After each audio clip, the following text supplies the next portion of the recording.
and happy Halloween! It's coming up in a couple days, and I thought I might as well post a video of how I made my witch hat costume. How I made my witch hat this year. Wah, wah.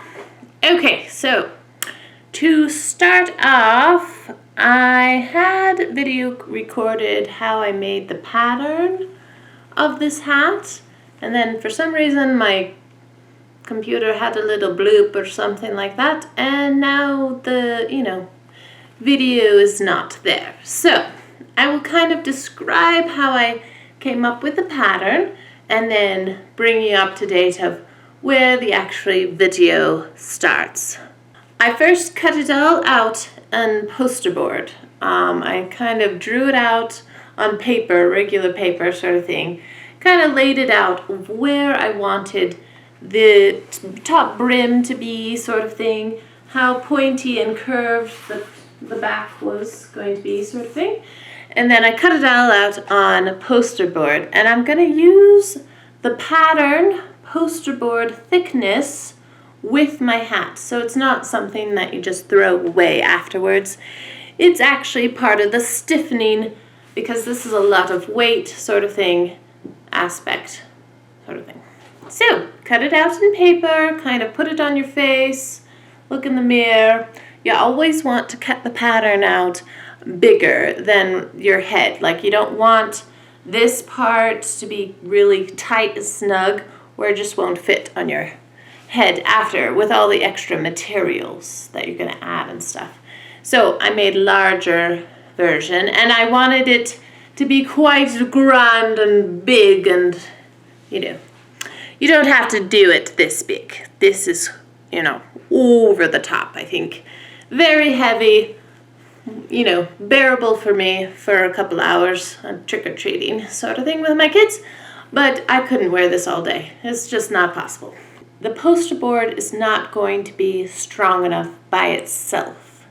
So you're going to lay the poster board down, and you're going to actually get some pretty thick wire and hot glue the wire into the poster board, and you're going to do multiple layers. I think I did about 10 levels, so there was like 1 here, 2, 3, 4, 5, all the way up. Probably not 10. It's more like 5 or 6.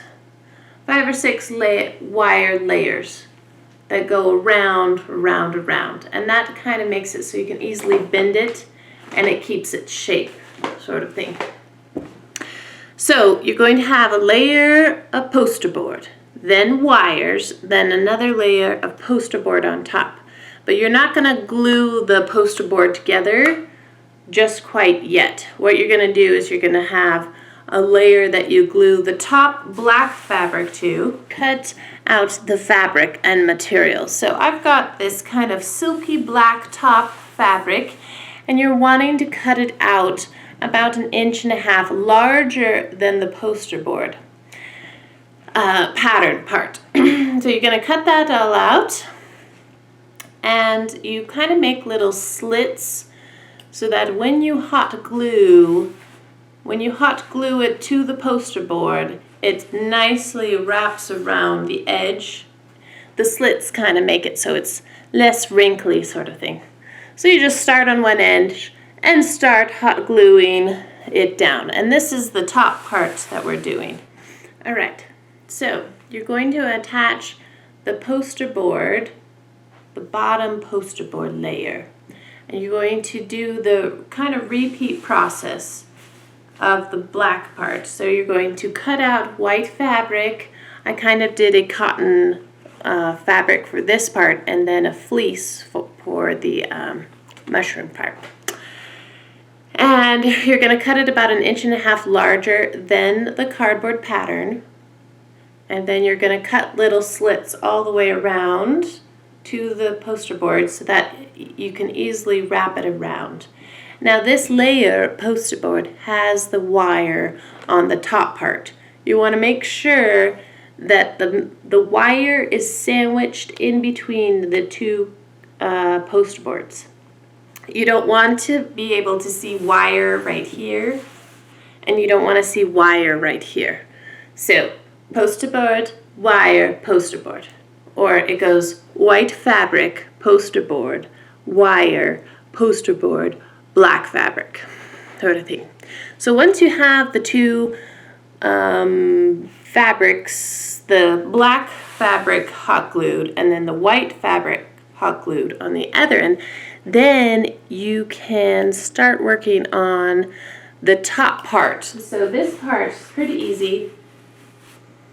It's the triangle shape that I had, and I just cut out 2 poster board pieces for that, and then I hot glued it together round. So I kind of made slits and hot glued that shape. Then I just took some fabric and I made the same triangle cutout, but of course about an inch larger, and I sewed from the top part just up to the top part and down of the V.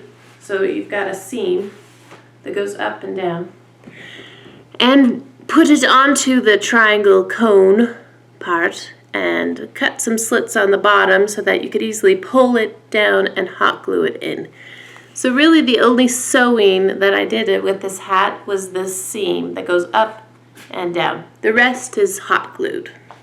I haven't sandwiched them together yet. So the white and the black layers, I am going to hot glue all of these.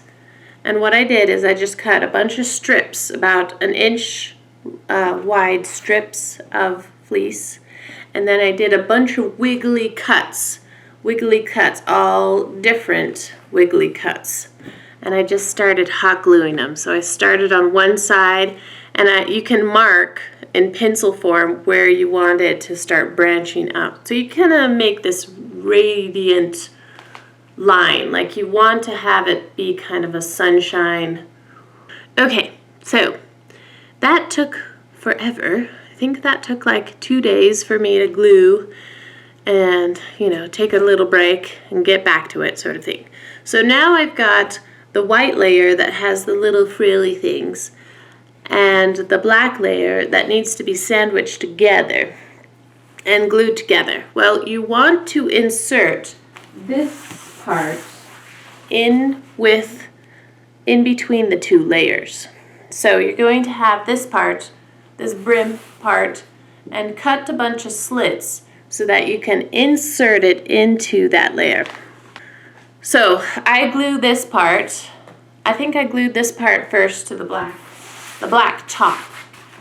And then I laid down the white wired part and glued it and squished it all together, hot glued it together. This took quite a bit of hot glue with this part right here.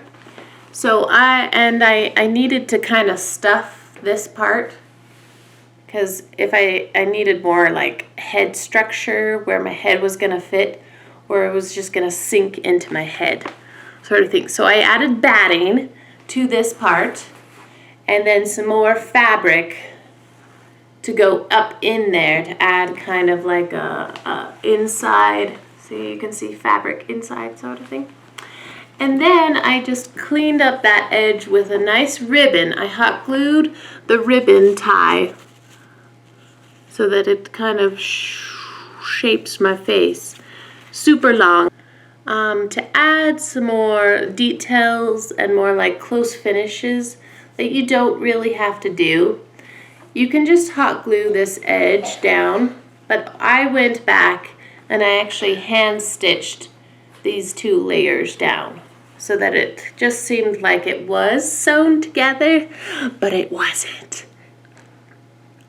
So that is how I made this lovely mushroom hat. It's very big, very heavy, but it kind of works with my personality and my height.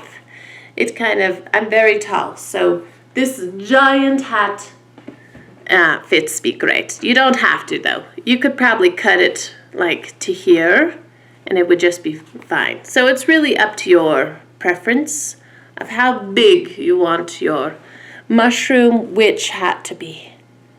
So thanks for watching and happy Halloween. I hope you guys have great success in that candy trick-or-treating with your family or kids or whatever.